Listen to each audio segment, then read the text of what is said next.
Good morning, good afternoon, and good evening, hockey fans. My name is Nick Brlansky, and I'd like to thank you for jumping out of bed and getting into the Hockey Hotbed. We have a great show for you guys today. We're talking about the best of the 2010s goalies. I know the season just started a couple days ago, and you might want me to dive into what has happened thus far, but I'm actually on vacation right now, so don't shoot me for that. We'll get into all of that next week. But for right now, I am joined by a very special guest to see if these goaltenders are Hall of Fame worthy or not. And joining me for that conversation is my good buddy, Doug Glattke of Forechecking TV. How's it going, Doug? Good, man. How are you? I'm doing great on this. What is it right now? It's a sunny August afternoon when we're recording this, so I'm having a great day. Yeah, definitely. Thank you for having me on, though. I really appreciate it. Well, I appreciate you coming on. You're somebody that I can always rely on. If I need a guest, you're always up to talk hockey, and I think that that's something that me and you have in common, and I'm excited to jump into this particular kind of source material with you because it's something that we together have not talked about very often, and that is goaltending around the league. Obviously, once we get to somebody that used to play for the Pittsburgh Penguins, we've both talked about him ad nauseum, but these other five guys that we're going to discuss are not guys that we have discussed, at least together, very often. And with that, I feel like we should get started with the one that has been the most present in the news as of the last month. Of course, that's King Henrik Lundqvist of the New York Rangers. He retired in August, and his number immediately was announced that it was going to be retired by the New York Rangers. 459 career wins, sixth on the all-time NHL list, 918 save percentage, and a 243 goals allowed average. Dougie, is Henrik Lundqvist a Hall of Famer? I think that out of all of the guys that we're going to discuss today, he is the one that is going to be like guaranteed first ballot Hall of Famer. In my honest opinion, Henrik is the best goalie I've ever seen in my lifetime. I think he's better than Marty Brodeur. Wow. It's a shame. It's a shame he never won a cup, but everything that he's done, speaks for itself. And I think a big thing that we're going to, that we should discuss that doesn't really get taken into account very often, even though he did not win any cups, his international play stands for itself. Team Sweden was really, really good in national play during his playing career. And I think, that's a big thing. I think that's important. And, they were always relevant, with him and the Sedin twins, guys like that. But in my opinion, man, Henrik's a first ballot Hall of Famer. One of the top five best goalies of all time, in my opinion. Yeah, next to his name, I have yes 100%. So I could not agree more that Henrik Lundqvist, he is earmarked for the Hall of Fame the second he is eligible. Similar with the second guy we're going to talk about, but when you talk about Hank, obviously a five-time Vezina finalist. He did win the award in 2011-12. He played 15 seasons with the New York Rangers, and it is unfortunate that he didn't have a Stanley Cup. But you go back and look at his performance in the 2014 playoffs, a .927 save percentage, 11.2 goals saved above average. I mean, he was a major reason why they were even in that final against the LA Kings. And I know it didn't go too well once they got there, but he played so phenomenally leading up to that point. Being able to take that team to the Stanley Cup final, that is a tremendous feat in itself. And it's a guy that has been consistent throughout his entire career. Yeah, he wasn't able to get the job done to get the Stanley Cup, but as you mentioned, this is the Hockey Hall of Fame, not the NHL Hall of Fame. Those international competitions are definitely taken into account, and he's a major reason why Sweden won gold in 2006 at the Olympics. He's also a major reason why they won gold in the 2017 World Championships. I mean, the guy exuded class basically from start to finish.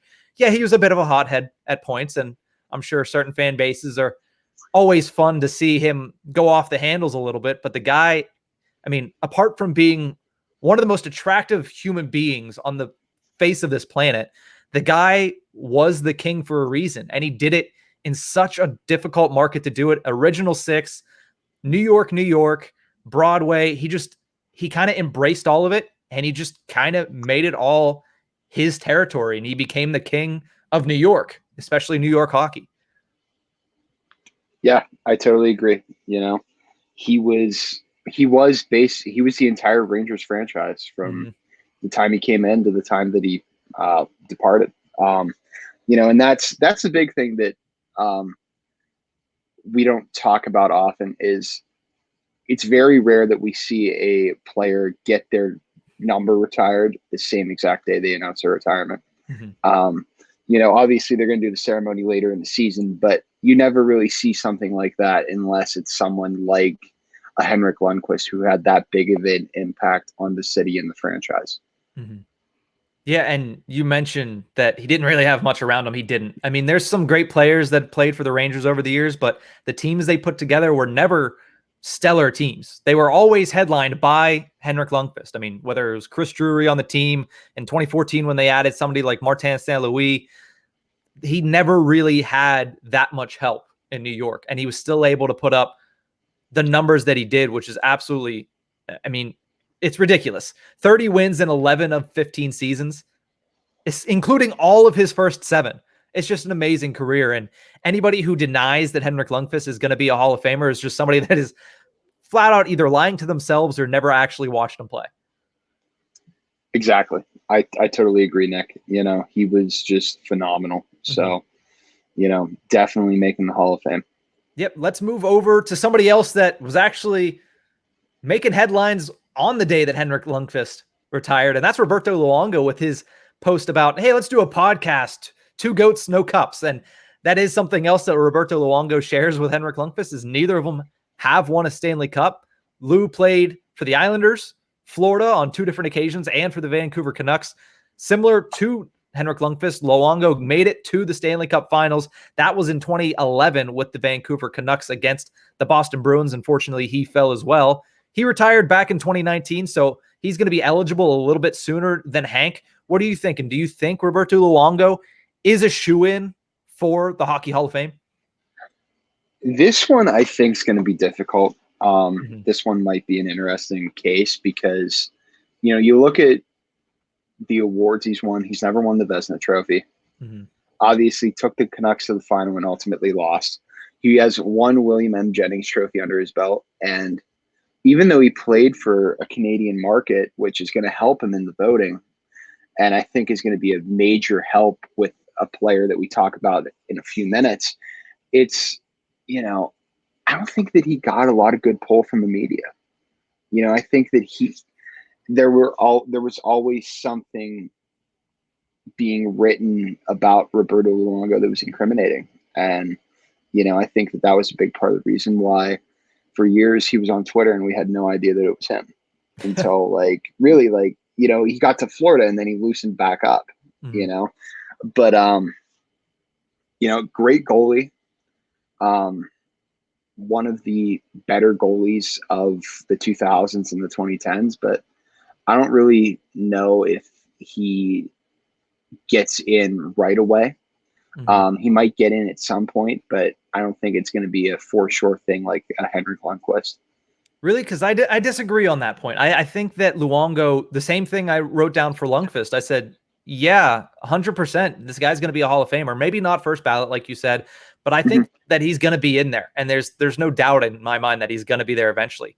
4th all-time in wins in NHL history with 489. 2-time All-Star. You mentioned he won a Jennings Trophy in 2010-11. He might not have won the Vezina, but he was a finalist on 3 different occasions. And he was also a Hart Trophy runner-up in 2006 and 2007. Now, the one thing that I think does go against him a little bit is his personality, as well as the fact that he wasn't really a playoff performer in the NHL. He had a great first postseason. The first time he was there, he was great. The last time he was there with Florida, he was also really good in the postseason. But in between there, he was kind of meh. Even in 2011, he wasn't the greatest when it came to the Vancouver Canucks run there. I mean, he got the job done, but he wasn't standing on his head. He wasn't stellar. He wasn't the Hall of Fame Roberto Luongo that we will be talking about through most of his regular season play. But I think the big thing for him is the fact that, yes, he played in the Canadian market in Vancouver. Yes, he is Canadian, which also helps. And yes, he did win 2 Olympic gold medals for Canada. He won 2 world championships in gold for Canada. He was the 2004 World Cup of Hockey goaltender when they won gold again for Canada. So I think that is the big thing that I'm looking at is, yes, the Hockey Hall of Fame takes into account the entirety of a career. But when you talk about a guy that played for a Canadian market, played for Team Canada, he was basically Team Canada's goaltender for the past, 20 years since they've something like that. Yeah. Something like that. And they've been so successful in that time. I understand those teams have been kind of overpowered, but he was the goaltender backstopping it. So I think that, in my opinion, is why Roberto Luongo is a surefire Hall of Famer. First ballot, if not, probably second or third year. Okay. I mean, I can see it. I think that you made a great case. All that stuff might put him over the hump. But, like, the only reason that I lean the way that I lean is because he's such a divisive player. It reminds you of a Phil Kessel, but at the goaltending position, in a sense, like where, everywhere he's been, like, he departed in a controversial way. Yeah. Because you got to think, like, he was going to be the future of the Islanders, and then Mike Milbury was like, "Oh, I want Rick DiPietro." Pigeon tossed them over to Vancouver. Yeah. And then, you had the great goalie controversy between him and Schneider, and, Eddie Lack ended up winning the goalie job, got them both shipped out. But I don't know, man. I think that, I think he's a Hall of Famer for sure. I just don't think that it's going to be a first ballot type basis. Yeah. And we all want to see that Luongo and Lundqvist go together on a podcast. That would be 100%. Like, even if they're just guests on, say, Spit and Chicklets at the same time, I think that would be just premium content and premium entertainment for any hockey fan. Yeah, I think it would be great. And I think it opens up a lot of possibilities for, like, getting other goalies on podcasts. Cause, like, there's some good, like, really good, like, stuff that comes out of, like, having goalies as guests. Like, I mean, I think about Kevin Weeks a couple weeks ago on Spit and Chicklets, and that was phenomenal. So, yeah, as my brother-in-law has always said, you have to be a little off to be a goaltender. I mean, who else is going to stand there and be like, yeah, shoot 100 miles an hour, a piece of vulcanized rubber at my head. I'm just going to sit here. Like, there's got to be something off if you're a goaltender. So it's always fun getting to talk to those guys and getting to hear the stories, especially at the guys that played at the highest level, and which both Luongo and Lundqvist did, which is why both of us are saying yes. We're giving them the nod if we had a vote, which maybe one day we will, but right now we technically don't. So let's move over to Corey Crawford, a man who spent his entire career in the city limits of Chicago playing for the Blackhawks. He retired prior to last season and finished his career with 260 wins, a .918 save percentage, and a .245 goals allowed average. After 13 years with the Chicago Blackhawks, he reeled in 2 Stanley Cup champions. So is Corey Crawford a Hockey Hall of Famer? I'm going to say no. Yeah. I don't think he makes it, I just think, like, those Blackhawks teams were so good. Yeah. Like, they were just absolutely loaded, and obviously I give Jonathan Taves a lot of flack. But those years that they won the cups, he was defensively, like, he was just magnificent in terms of two-way play, really focused on the defensive aspect of the game. And, that was the first team, those guys, the Chicago Blackhawks and the Kings, were the first 2 teams that we really saw roll 4 consistently solid lines and, have that depth scoring going to allow them to win Stanley Cups. And, I think that Corey Crawford was a beneficiary of that. And I don't think that it helps them at all. It helps his case at all, knowing that they were able to win the Blackhawks were able to win a Stanley Cup with Antti Niemi backstopping them. I think, no offense to Antti Niemi at all, but, like, the drop off is major when you compare the two. I mean, they were anchored by Duncan Keith and, Brent Seabrook. They were incredible. And having Nick Hjalmarsson in a limited role as, like, a second pairing D was also huge for them. And they had so many other big names, especially on that back end. So I think Corey Crawford was more of a byproduct of great teams and not as much as, like, an elite goaltender. Yeah, I couldn't agree more. I also say no to Corey Crawford. I don't think he's a Hockey Hall of Famer. You look at how difficult it is to make the Hockey Hall of Fame as a goaltender, and you have to have a cutoff at some point. And we'll get to that with Jonathan Quick and my opinions about that in a little bit. But Corey Crawford, to me, it's just he was a product of the teams he was playing in. And he never had the chance. Maybe if he would have had the chance to go to a different team and he could have turned things around for them and he could have played at the level that he played at without being on the Chicago Blackhawks, the story might be a little bit different. But if you look at the teams that he was on, I mean, Patrick Kane at the height of his powers, Jonathan Taves, for all that everybody says about him, he was an extremely good player and an extremely good leader. And you look at some of the other players they had on there. I mean, Marian Hossa, people forget how good he was for the Chicago Blackhawks. So not that Corey Crawford was ever a bad goaltender. And that's the reason we're talking about him, because he was one of the top goaltenders of the decade. That's why he's in this conversation, but never a Vezina finalist. He was able to get 30 wins in only half of his seasons behind that team, especially. And realistically, if you look at his international play, it just doesn't stack up. He was a gold medalist in the 2016 World Cup of Hockey for Team Canada. I don't even think he started in that tournament. So No. Yeah, he was a good goaltender. He was one of the best of the decade. But do I think that he is Hall of Fame material? I'm not on that boat. I'm not. And I was going to say that I'm not quite on that boat, but I'm not even close to being on that boat right now. I think that he clearly is a product of the team he played for. If you look at it, Marian Hossa is inducted into the Hall of Fame already. So, I mean, that's already one player that he's played with that's in the Hall. And then you're going to have to notice that Taves is going to be in the Hall of Fame. Keith is going to be in the Hall of Fame. Seabrook might get into the Hall of Fame. Did I mention? I think Kane. I said Kane already. Hjalmarsson probably a far cry from it, but Hjalmarsson, as you mentioned, was really good. So he's playing behind a lot of Hall of Fame players, and he was great in his own right, but I don't think he was Hall of Fame worthy. Yeah, and the big thing with Chicago that we didn't touch on was, we talked about like the high end players like Hossa, Kane, guys like that. You had Andrew Ladd, Brandon Saad, guys like that. They were probably playing third line minutes. Yeah. And that's a big, I mean, that's huge, like consistently having a player of that caliber, a first line caliber player playing on your third line every single night. That's the recipe for success in terms of winning a championship. So a lot of people widely consider that 2015 Chicago Blackhawks team as the best team of the decade. So, I mean, you look at that and you look at the fact that Crawford backstopped that team to a cup.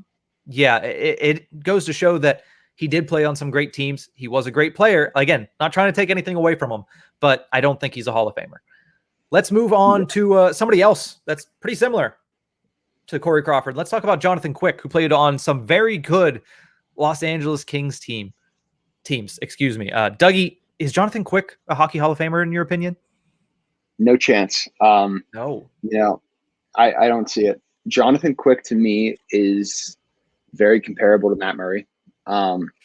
It's like a Matt Murray if the Penguins actually paid him and kept him long term. Because you got to think of it this way. After Jonathan Quick got his 2 cups, it just started steady decline, and then it's completely off a cliff at this point. Mm-hmm. Yeah, I mean, he is the backup right now to Cal Peterson in Los Angeles to start this year. Yeah. So that is pretty evident as to how the back half of his career has gone. But, I mean, you still look at the front half of his career. He has already 15 seasons on with the same team. He's made the All-Star game once. He's a 2-time Jennings Trophy winner in 2013-14 and 2017-18. So, I mean, you say there's a drop-off there, but he was able to have a really good season in 2017-18. Basically, the only reason I think the Kings made the postseason and the only reason that they were even able to have a good series against the Vegas Golden Knights in round number 1. But at the same time, no Vezina trophies. He was a 2-time finalist. As you mentioned, he's a 2-time Stanley Cup winner, and he was a Conn Smythe winner, which is great. Same thing as Corey Crawford, though. 6 out of his 14 seasons, he had 30 wins, but in 6 other times, he had under a .910 save percentage, which is pretty unsavory if you're looking for a Hockey Hall of Fame bid. So, no, I also agree. I don't think Jonathan Quick is Hockey Hall of Fame material. I think if it was the Hall of Very Good, which is something that goes around a lot, Jonathan Quick would be in it, especially for his performance throughout the entirety of this decade, more so the front half, and then also 2017-18, which he just kind of turned back the clock. But it's not the Hall of Very Good. It's the Hall of Fame. And I know they don't stick to it all the time, but I think what I would like to do is stick to it when I'm making my predictions. So that's why I don't have Jonathan Quick making the Hall of Fame. Plus, keep this in mind, Nick. Throughout his career, he's had phenomenal backups or phenomenal like partners in a tandem. Because you got to think, Jonathan Bernier, Martin Jones, Ben Bishop for a minute, Darcy Kemper for a minute, and now Cal Peterson. Yeah, and Peter Budaj was no slouch either when he was in LA. He was actually very good as well. So I mean that's something I don't even have down here. I didn't even think about who his backups have all been, and that has helped him a lot. But yeah, that major drop in play the last 3 seasons it's an indictment on his chances. I mean, especially if he fades into oblivion with 3 or 4 more years as a backup goaltender. I know that we shouldn't judge players about what they finish their careers off doing, but sometimes the difference between fading into oblivion versus doing what, say, Carey Price did last season or doing what, say, Marc-Andre Fleury did last season, that's the difference between a Hall of Fame bid and just a lot of fond memories for the Los Angeles Kings faithful. So I say no to Jonathan Quick, and you agree. And I think, listen, he might get moved. He might get a little opportunity like Marc-Andre Fleury did. Hey, move to a new team that needs a chance, show that you can carry a team to some extent. But as of right now, didn't seem like too many teams were interested, and he's going to be backing up Cal Peterson to start the season. Yeah, I was so scared this summer it was going to be Pittsburgh. I literally thought that Ron Hextall was going to pull off another Jeff Carter-esque where it's like, hey, here's Jonathan Quick at 50% retained, get him off our hands type deal. But man, like that's the thing. Like about all the goalies we're going to touch on, all of them with the exception of Jonathan Quick were really good into their mid to late 30s. You know, like Luongo was phenomenal that second stint in Florida. Henrik Lundqvist was still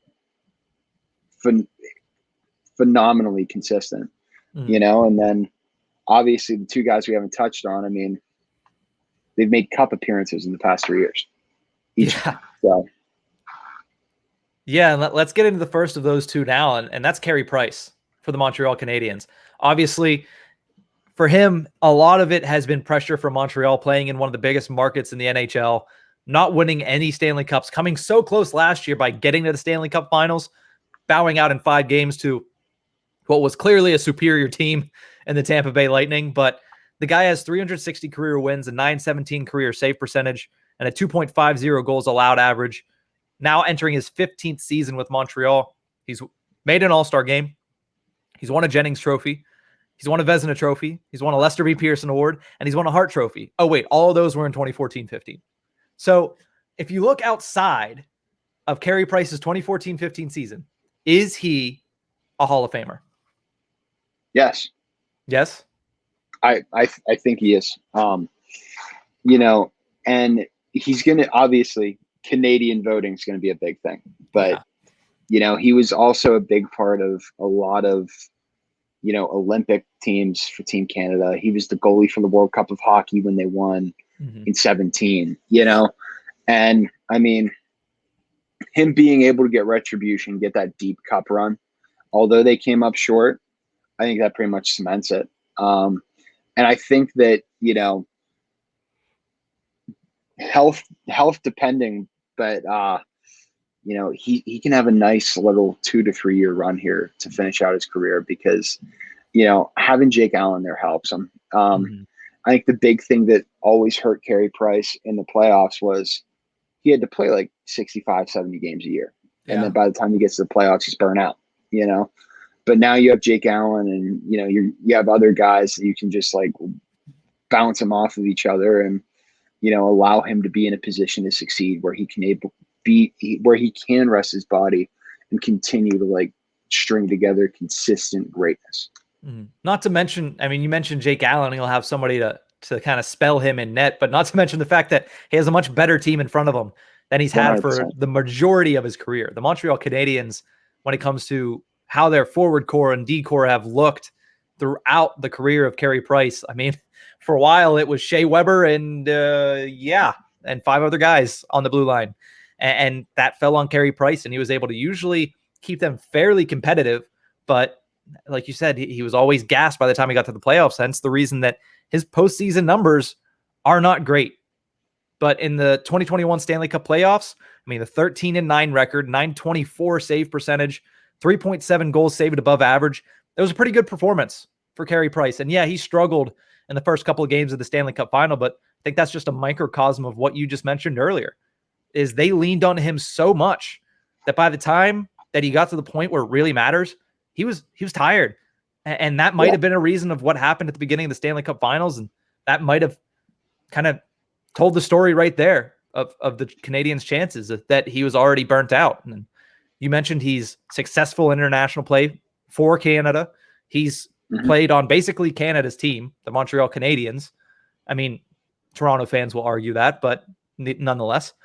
Now, this is the one that I told you before we started recording. I'm not sure because Carey Price has been great in international play. That is good. Carey Price had a great 2014-15 season, one of the best seasons we've seen a goaltender have outside of Patrick Roy and Martin Brodeur. Yes. But other than that, a lot of his seasons have been, you look at it and yeah, sure, the numbers are great, but what have you won?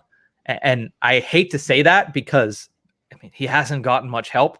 And that's why you've kind of talked me into it. Yeah, I think it would be silly of me not to say that Carey Price is a Hall of Famer and to leave him out because of, the failures of the general managers over the years.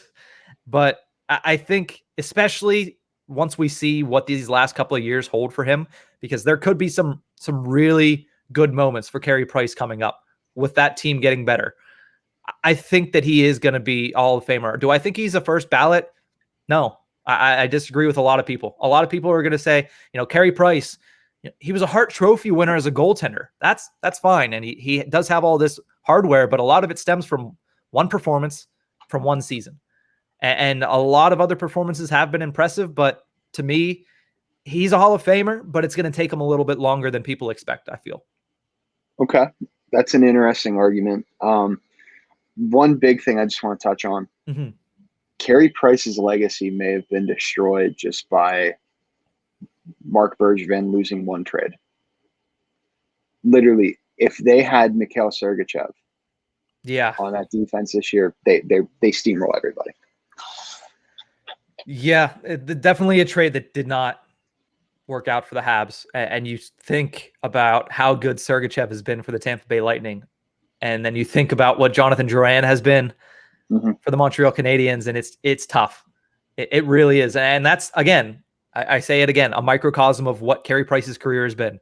Just not getting enough help and trading away the help that he could have had. So you say yes. I say yes as well.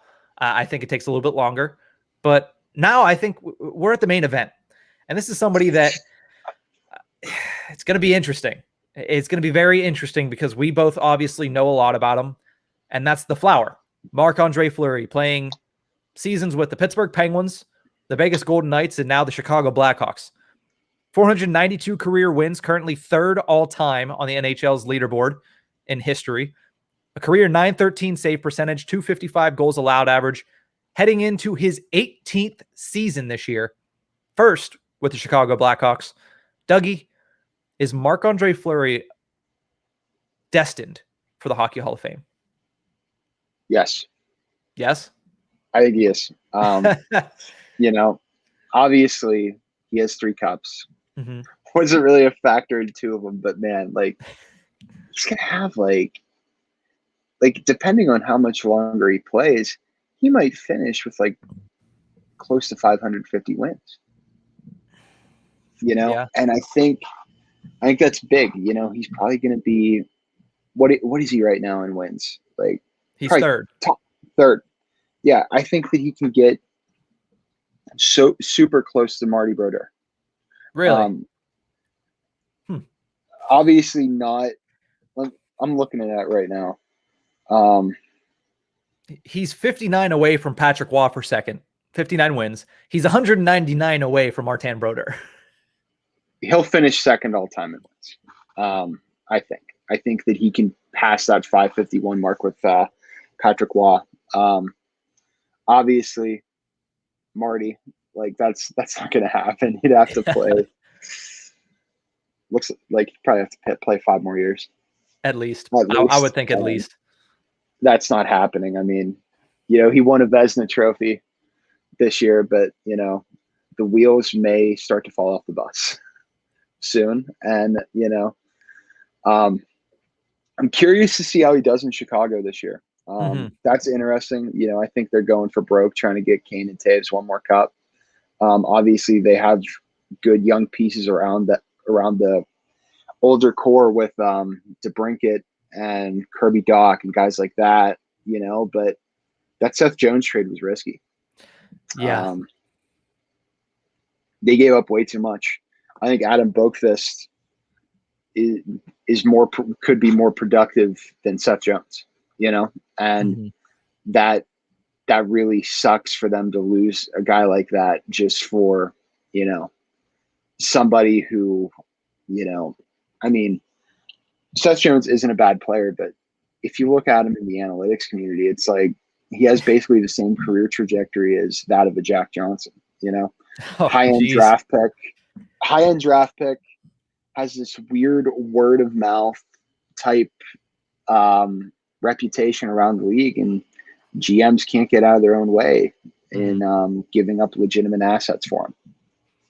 Now, the argument for Marc-Andre Fleury, and I think what you're talking about with him with Chicago is going to be a really important piece to his entire resume right now, because playing for the Pittsburgh Penguins, there's the argument of, okay, is he a Hockey Hall of Famer, or did he just play with Hockey Hall of Famers? Kind of the argument we made for Corey Crawford when he was playing with those Blackhawks teams. So obviously Fleury, for those several years, playing with Crosby, playing with Malkin at the height of their powers, playing with Jordan Stahl at the height of his powers, Phil Kessel at the height of his powers as well. He did win 3 Stanley Cups, so there's that argument. Does Stanley Cups make that big of a difference? If they do you count all 3 of Fleury's? Because 2 of them, I would say he has 1.5 because of his performance in the front half of the 2017 Stanley Cup playoffs. 100%. But at the same time, then he goes to Vegas, and you say, oh, well, he kind of was the first superstar of the 31st team in the NHL in the Vegas Golden Knights. He carried them to the Stanley Cup Finals in their inaugural season. Well, then you look at the fact that, that team's also very good as well. Now you look at them with Mark Stone, Pacioretty as well, and Shea Theodore now looking at being a perennial Norris candidate. And you're like, well, he went from one really good team to another really good team. They might not have a generational talent as their first line center, but they're another really good team. And yes, Fleury was important to that, but he wasn't the only piece. So now he goes to Chicago, and people are going to say the same things. Well, you have Patrick Kane. Well, you have Jonathan Taves. Well, you have Alex DeBrincat coming into his own. Seth Jones. For those who think Seth Jones is good, cool. You can say that argument. I don't think Seth Jones is good. I agree with the analytics community. I think he's overrated. But there's still going to be people that say that. But realistically, Patrick Kane is great and all, but he's still on the back half of his career. Jonathan Taves hasn't played hockey in 15 months? Over 15 months? We'll see how he's probably going to be a third line center. Exactly. We'll see how that even shows up. And it's a very young team. So if Marc-Andre Fleury can do it in Chicago, that just adds to his legacy. I also say yes. My answer is that he is going to be a Hockey Hall of Famer. You can call it bias or whatever, because I'm from Western Pennsylvania and everything that comes with that. But the guy has won 30 games in 9 of 17 seasons. He might not be a great playoff performer, which he is not. Let's not lie. 2008, amazing in that run to only lose to the Red Wings. 2017, he was great in those first 2 rounds. 2018, he was fantastic leading that team in Vegas the whole way to the Stanley Cup final. Other than that, the playoffs were not good. If you were to just look at his playoff performances minus that and say, is this guy a Hockey Hall of Famer? I'd say you're lucky that guy is a starter in this league. He was that bad at points. I don't think the listeners understand how important it is that I actually gave Marc-Andre Fleury a badge of confidence for the Hockey Hall of Fame. Anyone who knows me knows I absolutely despise the man. As a player, not as a person. No. As a person, he's awesome. But as a player, he's just so, I think he's so overrated, you know? But, and honestly, I can never forgive him for the way that he performed in the playoffs in the early 2010s, you know? Mhm. I mean, he single-handedly cost Crosby and Malkin a Stanley Cup, like an extra Stanley Cup. Yeah. Like he cost the legacies of those two in Crystal Tang to go into the immortality phase just because he was horrible. Like, and horrible is putting it lightly. Yeah. But to touch on how much help he's going to have in Chicago, you know, he has a really, really good guy to bounce off of in Kevin Lankinen. Mhm. I mean, he's sick. He's really good goalie, and you know, you pair Flower with him, and I think that sets up for a lot of good things to happen for Chicago. You know, if he's able to get a fourth cup, man, that's big. You know, and it's like four cups, 6 Stanley Cup final appearances. You know, we say that he wasn't a great playoff goalie, but like that stands for itself, Nick. Mhm. Yeah, you're 100% right. And I don't even think he needs the cup. You take the Chicago Blackhawks to a Stanley Cup final in the next 2 years, you're solidified. And the other thing that we haven't even mentioned is the fact that the NHL loves, and the Hockey Hall of Fame itself loves, when the players they induct have some of the most memorable moments in hockey history. Does Marc-Andre Fleury not have some of the most memorable saves in hockey history? I mean, look no further than the last image that was up there a couple of minutes ago, saving the game in Game 7 in 2009 against Nick Lidstrom, diving across the crease. Obviously, one of the most memorable saves in NHL history. The big save he had on Erik Karlsson in a random game. Just a huge windmill glove save. The glove save he had against the Toronto Maple Leafs that spelled the end for the Mike Babcock era in Toronto. I mean, the guy has had some ridiculous moments, and the Hockey Hall of Fame looks at that. And yes, is Marc-Andre Fleury a shoe-in? No. Do I think he is eventually a Hockey Hall of Famer? Yes, I do. Because one, French-Canadian. They got to love that. Two, he did win an Olympic gold medal. He didn't really do much, but he sat there and opened the gate for Team Canada in 2010. And the guy is just overall lovable. I mean, you say you hate him as a player because he's overrated. I think that's a sentiment that a lot of Penguins fans have, that just got soured over the fact that everybody was still crying that he was in Vegas 3 years after the fact. And I think that it is true to an extent that he was pretty overrated when he left Pittsburgh, but it's just because of how much people like him, I guess. I think they're willing to look past the abysmal playoff performances. They're willing to look past some of the bad actual regular seasons just because the guy doesn't go anywhere without a smile on his face. So it's a weird legacy that Marc-Andre Fleury is going to leave. And the story is not done being written by any stretch of the word. He has 1 year left on his current contract, play with Chicago. Who knows what he does after that? Does he retire? Does he go back to Pittsburgh? Does he go to a completely new organization? Who knows? We know he won't go back to Vegas. That's a fact. But we'll see how his legacy ends. But as of right now, I think he is a Hockey Hall of Famer. I think he catches Patrick Waugh, which further cements the fact that, listen, if there's only one other goaltender in the history of the NHL that has more wins than you, and that's Martin Brodeur, it's pretty hard to deny that guy a bid into the Hockey Hall of Fame. Yeah, and all I'm going to say about Fleury's legacy is I don't find it a coincidence that Fleury and Casey DeSmith's contracts line up. Yeah. I'm just saying it. I think we're going out last dance 90s Bull style. Yeah, I mean, that would be interesting. I'm not sure that's what Jim Rutherford had in mind when he signed Casey DeSmith to that 2-year extension, but trust me, I think that's what it was, because he tried trading for the guy 3 different times. Yeah, well, we'll see where Ron Hextall lays on that. I mean, apparently he did attempt it, but who knows how much of that is the truth. But let's finish off this episode ranking these 6 goaltenders. Now, Doug, you sent me your rankings over, and ironically, mine are pretty similar. So in 6th, we both have Corey Crawford, and in 5th, we have Jonathan Quick. I think that's pretty obvious that that's why we have those 2 guys there, because of how much better the other 4 are. I don't think that's an indictment on the bottom 2 there. but I think it's more so showing the level of the top four. Mm-hmm. Yeah, and I think with the top four, Nick, it's one of those things where you can rank them any which way. Yeah. And that's the thing that's so awesome.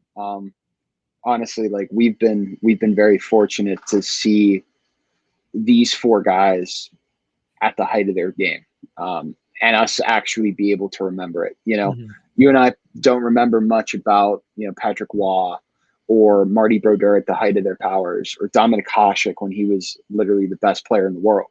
Mm-hmm. But these four, man, like it's big. Now, do you want me to give the rankings list right now? Yeah, go for it. All right. So my 1 through 6, it was Lundqvist, Luongo, Fleury, Price, Jonathan Quick, and Corey Crawford. Mm-hmm. So we actually had, and I'll throw it up here, we had identical lists here. Both of us have that. Lundqvist, Luongo, Fleury, Price, Quick, Crawford. The big discrepancy that I think people are going to give us is Marc-Andre Fleury over Carey Price. What reasons do you have for putting Flower above Carey? I think a lot of it comes down to cups, Nick, because, Fleury won 3 Stanley Cups.